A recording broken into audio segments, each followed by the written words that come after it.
Why would anyone pay $500,000 to live here? No skyscrapers, no nightlife, no shopping malls, no neighbors for miles. So let me ask you a simple question. If this place is truly the middle of nowhere, why do the houses cost $500,000? At first glance, it makes no sense.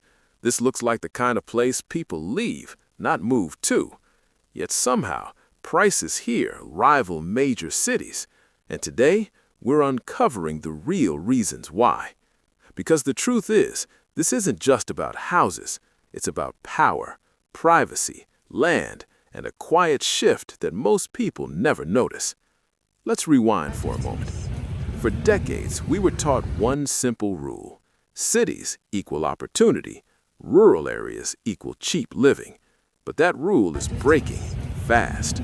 Across parts of rural America, especially in places like Montana, Wyoming, Idaho, Colorado, and remote corners of Vermont, homes are selling for prices that shock even real estate experts.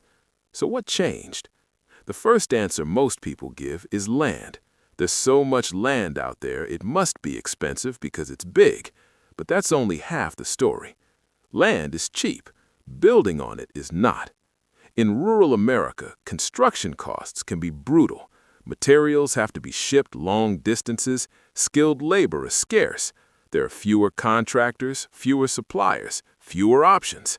In some towns, there's only one builder, and they set the price. But even that still doesn't explain $500,000. So let's go deeper. One of the biggest hidden forces driving these prices is scarcity, artificial scarcity. Many rural areas sit near protected land, national parks, forests, mountain reserves, zoning laws that make new construction nearly impossible. You can't just buy land and build freely. Permits take years. Environmental approvals can shut projects down completely. So while the land looks endless, the number of homes stays tiny. And when demand rises even slightly, prices explode. Now here's where things get interesting. Who is actually buying these homes? Not the locals. In many of these towns, longtime residents are being priced out of the places their families lived for generations. The buyers are outsiders, remote workers, tech professionals, investors, and quietly, very wealthy people looking for something cities can't offer anymore: privacy. In a world where everything is tracked, filmed, shared, and monitored, privacy has become the ultimate luxury, and rural America sells it better than anywhere else.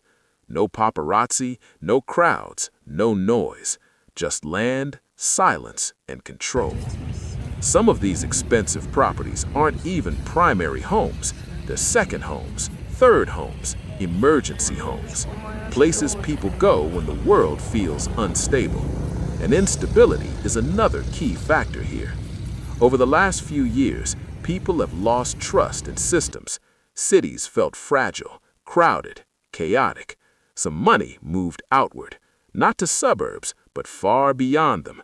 Places with water access, places with farmland, places with space.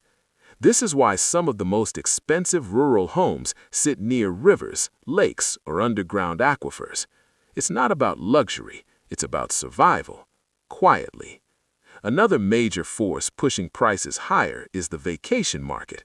Many of these middle-of-nowhere towns are actually near something valuable: ski resorts, hiking destinations, national parks.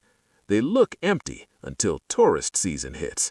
Homes get bought, renovated, and turned into high-end vacation rentals. Suddenly, a local housing market is competing with global money, and locals can't win that fight. Then there's the status factor. To some buyers, owning property in a remote location isn't a downgrade, it's a flex.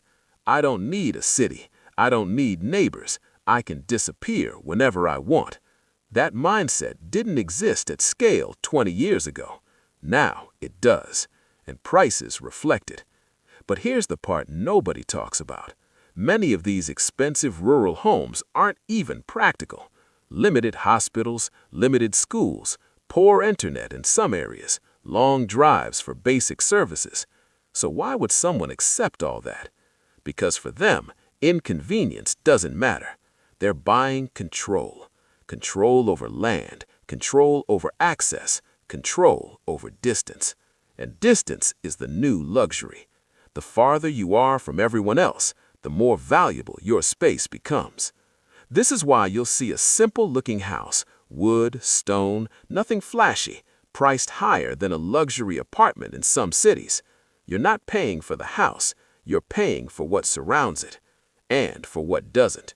No traffic, no noise, no strangers, just land, silence, and time.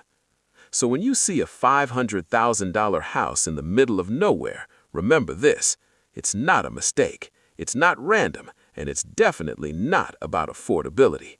It's about a shift, a quiet migration of money, power, and priorities. Cities were once the dream. Now, for some, disappearing is, and the middle of nowhere is suddenly worth everything. So let me ask you one last question.